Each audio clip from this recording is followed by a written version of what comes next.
قرآن پاک نے کہا یہودیوں پہ اللہ نے ذلت مسلط کر دی ہے، یہ ذلیل ہے، ان کا کوئی دیش نہیں۔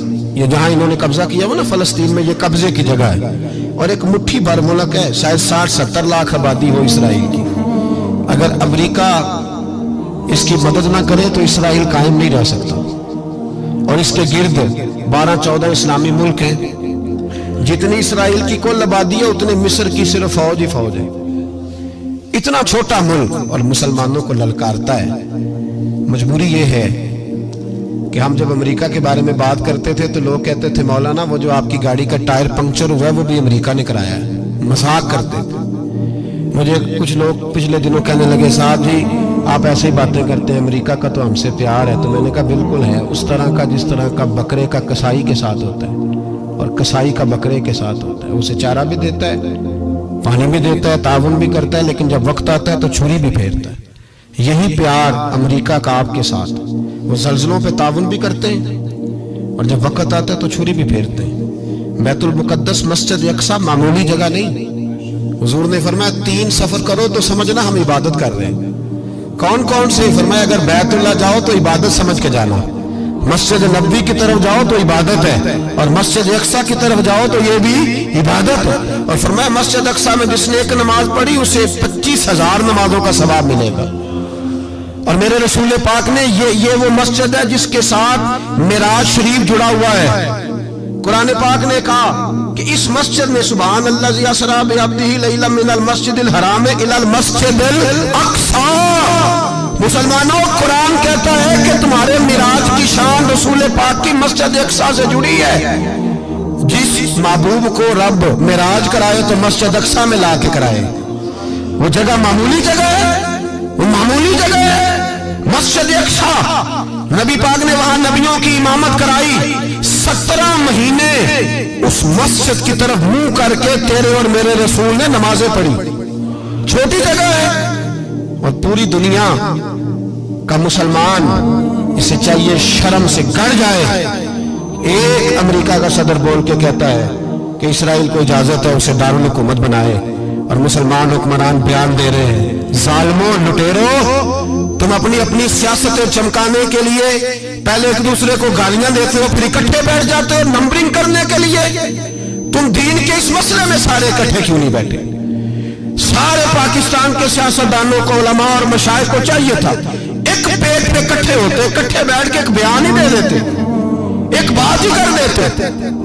پھر میرا سلوٹ ہے ترکی کے صدر کو، پھر میرا سلوٹ ہے ترکی کے صدر کو۔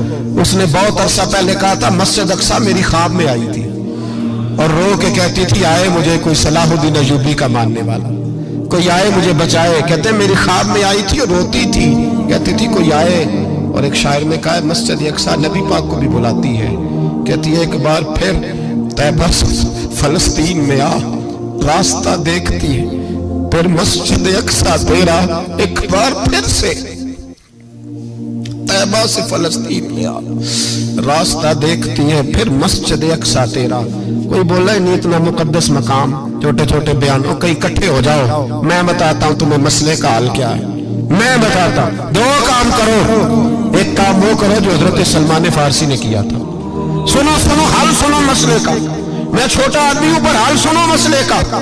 زندگی میں ایک کام مسلمان کر لے، جٹ بن کے، بھٹ بن کے، ارائی بن کے، پاکستانی، مصری، سعودی بن کے بڑا جی لیا۔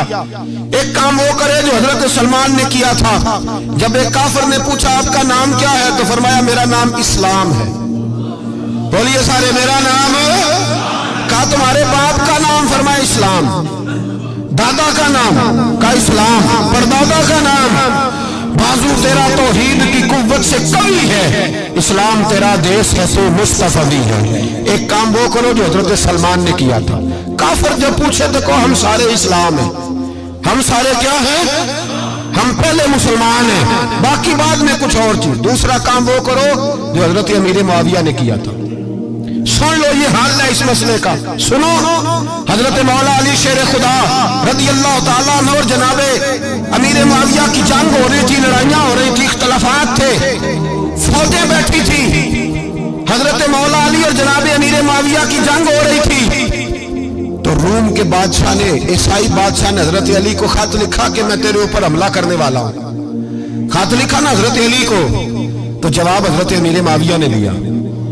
چاہیے تھا نا مولا علی جواب دیتے. حضرت امیر معاویہ بولے اور بول کے کہنے لگے، اور روم کے کتے، ہم گھر میں جتنا مرضی لڑے، یہ نہ سمجھنا تو علی پہ حملہ کرے گا تو میں تماشا دیکھوں گا. فرمایا تو علی پہ حملہ کر تو صحیح، علی سپہ سالار ہوگا اور امیر معاویہ اس کا سپاہی ہوگا. گھر میں جتنا مرضی لڑے، پر رسول اللہ کے نام پہ ہم اکٹھے ہو جایا کرتے. یہ رسول اللہ کا دین ہے، اس پہ ہم اکٹھے ہیں، یکجان ہیں. فرمایا علی سپہ سالار ہوگا اور امیر معاویہ سپاہی ہوگا، اکٹھے نکلیں گے اور کفر کو بتائیں گے کہ اگر تم مسلمانوں کی طرف دیکھو گے پھر ہم یکجان ہیں، پھر ہم بولیے پھر ہم گنبد خضرا کے سائے تلے ایک ہیں، ایک ہیں، ایک تھے اور ایک رہیں گے. اس لیے یہ دو کام اگر مسلمان کرے، دو کام، ٹھیک ہے اختلاف ہو گئے، بڑا کچھ ہو گیا، لیکن ان سے کہیں کہ جب تم آؤ گے تو پھر ہمیں علیحدہ نہیں پاؤ گے، پھر ہمیں تم اکٹھے پاؤ گے، اکٹھے میدان میں نکلیں گے. اور کوئی اتنی لمبی چوڑی بات نہیں. میں کیا کروں، میرا تو آئیڈیل بنتا جا رہا ہے طیب اردگان. عجیب بات ہے نا کہ اس کے پاس ایٹمی طاقت آپ سے کمزور ہے، آپ کی تگڑی ہے. اس کے پاس جو فوجی طاقتیں ہیں وہ اپنی جگہ پر، آپ کی فوجی طاقتوں کا لوہا مانتی ہے دنیا. لیکن پھر مجھے کہنے دو نا، میدان میں بندہ ایٹمی طاقت سے نہیں لڑتا، ایمان کی قوت سے لڑتا ہے. اور بول اٹھا ہے نا، کیا کر رہی ہے اس نے اپنی پارلیمنٹ سے خطاب کیا ہے، مطالبہ ہے، علماء سے گزارش ہے، مشائخ سے گزارش ہے، ہر مکتبہ فکر کے آدمی سے گزارش ہے، علماء اور سیاستدانوں سے اپیل ہے کہ پارلیمنٹ کا مشترکہ اجلاس بلائیں، مشترکہ، اس میں ہر سیاسی جماعت کا لیڈر بیٹھے اور اکٹھے بیٹھ کے ان کو یہ میسج دیں کہ بازو تیرا توحید کی قوت سے قوی ہے، اسلام تیرا دیس ہے، تو مصطفی. اور ان کو بتائیں کہ ہزاروں قومیں وجود میں آئیں، دہر میں خشک تر کے رشتے سے ہم نے بنیادی دوستی رکھی، یاد خیر البشر کے